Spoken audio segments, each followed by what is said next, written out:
হরে কৃষ্ণ বন্ধুরা, তো সকালবেলা আমি সেজে গুজে পুরো রেডি হয়ে গিয়েছি। এখন যাব কম্পিউটার সেন্টারে। আজকে টিচার্স ডে পালন করা হবে, তো আমাদের ওখানে অনেক এনজয় হবে। তো আমাদের সাথে মজা করতে হলে, আনন্দ পেতে গেলে শেষ পর্যন্ত ভিডিওটি দেখতে হবে। তো চলো যাই। সরি সরি সরি তো তোমরা জানো যে আমি প্রতিটা ভিডিওতেই সরি চাই। কেন চাই সেটা তোমরা ভালো রকম করেই জানো, যে আমি ভিডিওটি অনেক লাস্টে ছাড়ি, অনেক দেরি করে ছাড়ি আর কি। আমি তারপরে চলে এসেছিলাম কম্পিউটার সেন্টারে। এখানটাতে এসে দেখি কি সবাই মিলে বেলুন ফোলাচ্ছিল। তো আমরা সবাই মিলে বেশিরভাগ জনই আর কি শাড়ি পরে এসেছিলাম। আমাকে কেমন লাগছিল সেটা তোমরা আমাকে কমেন্ট বক্সে জানিয়ে দিও প্লিজ, কারণ তোমরা তো আমাকে কোনো রিভিউ দাও না, তাই না? একটু অন্তত আমাকে ভালোবেসে তো রিভিউ তো দিতে পারো। আরে তোমাদের আর কি বলবো বলো তো। তাই আমি মনের কষ্টেতে একা একাই একটা গান গাইছিলাম একটা ভাইয়ের কাছে গিটার ধার করে। তো তোমাদের কাছে তো কোনো রিভিউ চাইলে, একটু ভালোবাসা চাইলে তো পাবো না, তাই অতি কষ্টে নিজেই একটু গান করছিলাম। অ্যাকচুয়ালি আমি নিচে গিয়েছিলাম রিলস বানাতে আর ফটো তুলতে। যাই হোক, তোমরা তো ভালোবাসবে না, তাই তোমাদেরকে আর বেশি কিছু বলে লাভ নেই। তো আমি ওপরে চলে এসেছিলাম। আসার পরে দেখো বাচ্চারা মানে আমরা মিলে আর কি কত সুন্দর করে সাজিয়েছি। এই হলো আমাদের কেকটা চলে এসে দিদিরা গিয়েছিল আনতে একটা বাইকে করে। যাই হোক, আস্তে আস্তে স্যাররা এন্ট্রি নিয়েছে। আমি তোমাদের কেকের ফটোটাও নিশ্চয়ই দেখিয়ে দিয়েছি, ভালো করে দেখবে। কিন্তু হ্যাঁ, একটাই কথা, লোভ দেবে না, একদম লোভ দেবে না, ঠিক আছে? আমাকে ভালো যেমন বাসবে না, লোভও তেমন দেবে না। তারপরে স্যার ম্যামরা মিলে সবাই মিলে একটু কেক কাট করছিল। কেক কাট করার পরে স্যাররা আমাদের সবাইকে ডিস্ট্রিবিউটও করে দিয়েছিল কেকটা।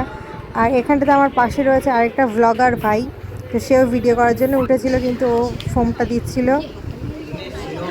এখন তো ম্যামদের ফটো তোলা হচ্ছিল যেহেতু, তবে ফটো তোলার পরে দিদিটা মানে একটা সঙ্গীতা দিদি বলে দিদি রয়েছে, যে আমাদের কেক কাট করে দিল।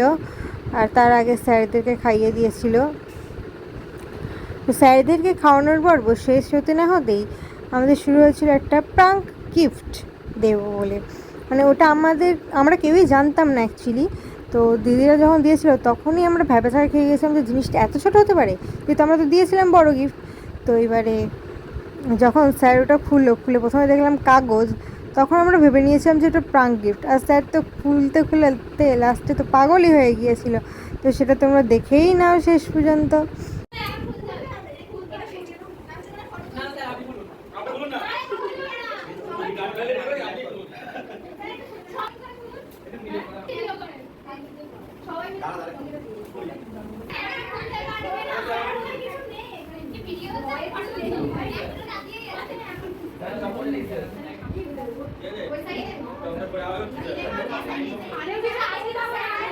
খুলুন না, ভয় কিছু নয়।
মূলত আমি এতটা বড় ভিডিও ছাড়ি না, তো তোমরা পুরোটা দেখবে কি না আমি জানি না, তো যদি দেখে থাকো তার জন্য অসংখ্য ধন্যবাদ।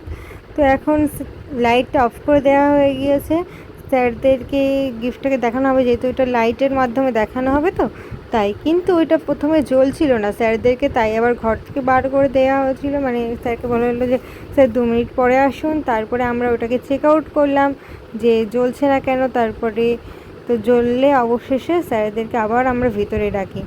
তো দেখো আমরা যেহেতু একটা সারপ্রাইজই হয়, স্যারদেরকে বার করে দিয়েছিলাম, স্যাররা নিশ্চয়ই বুঝতে পেরেছিল যে এমন কিছু হবে যাতে আমরা সবাই মিলে খুশি হই। তাই দেখো হচ্ছে স্যারদের অতটাও ইমোশন ছিল না, বাট স্যারদের গিফটটা প্রচণ্ড ভালো লেগেছিলো। স্যাররা ভেবেছে যে ওটা টাঙিয়ে রাখবে সামনে, যে রাত দিন অবশ্যই জ্বলবে। স্যাররা প্রচুর হ্যাপি, বাট সারপ্রাইজটা তো তেমনটা থাকলো না আর কি। তো দেখো এখানে IIIT খোলপোতা ক্যাম্পাস বলেই লেখা ছিল। এটাকে স্যারদের হাতে ধরিয়ে দেওয়া হবে আস্তে আস্তে। স্যারদের হাতে দেওয়ার পরে সেটাকে ফটো তোলা হবে। তো এখানটায় দেখো স্যার এসে গেছে, আমাদের যে মেন স্যার সেই স্যার এসে গেছে, তাকে নিয়ে ফটো তোলা হয়েছে। দেন সমস্ত ম্যামরাই বা স্যাররাই দাঁড়িয়ে যাচ্ছিলো আস্তে আস্তে পাশে। তো যদি তোমরা ভিডিওটা পুরোপুরি দেখে থাকো না তাহলে অসংখ্য ধন্যবাদ জানাই, কারণ আমি এরকমটা ছাড়ি না, সেটা আমি বললাম। আমাকে আবার তোমরা ভালোবাসো না, কারোর ধৈর্যও থাকতে পারে না, তাই না? এখানে স্যারের গলায় ঝুলিয়ে দেওয়া হয়েছিল, স্যার তো ওখানে আনন্দ করছিলো এইবারে নাও আমার ফটো তোলা। যাই হোক, আর স্যার যদি জানতে পারে যে আমি এই ভিডিওটা ছেড়ে দিয়েছি তাহলে অবশ্যই রাগ করবেন, বাট এটা একটা আনন্দের জিনিস, আমি ছেড়েছি, কোনো প্রবলেম না হওয়ারই কথা। তারপরে দেখো এখানে লাইটটা অফ করে দিয়ে সবাই নাচ করছিল। তোমরা হয়তো বলতে পারো এটা কেমন টিচার্স ডে যে সবাই মিলে নাচ করছিল। অ্যাকচুয়ালি না, টিচার্সদের সঙ্গে না একটা ফ্রেন্ডলি সম্পর্ক থাকা, মানে ফ্রেন্ডলি বন্ড থাকা উচিত, ঠিক আছে? এখানটাতে অবশ্য একটাই স্যার ছিল, বাদ বাকি সব স্টুডেন্টরাই ছিল। তো ওখানেতে নিচে গিয়ে আনন্দ করার পরে আমরা আবার বাড়িতে চলে এসেছিলাম। তো ব্লগটা আজকের মতন এখানেই শেষ করলাম, আর তোমরা পুরোপুরি দেখে থাকলে তার জন্য আমি বললাম না, অসংখ্য ধন্যবাদ। তো ধন্যবাদ তোমাদের চরণে, আর তোমাদের কিছুই তো বলার নেই, তাই না? কারণ তোমরা তো আমাকে ভালোই বাসো না, কারণ ভিডিওটা দেখতে তোমরা যদি ভালোবাসতে, তো সবাইকে তোমরা যেমন সাপোর্ট করো না, আমাকে কেন সাপোর্ট করছো না আমি সেটাই বুঝতে পারছি না। তো ওকে, বাই।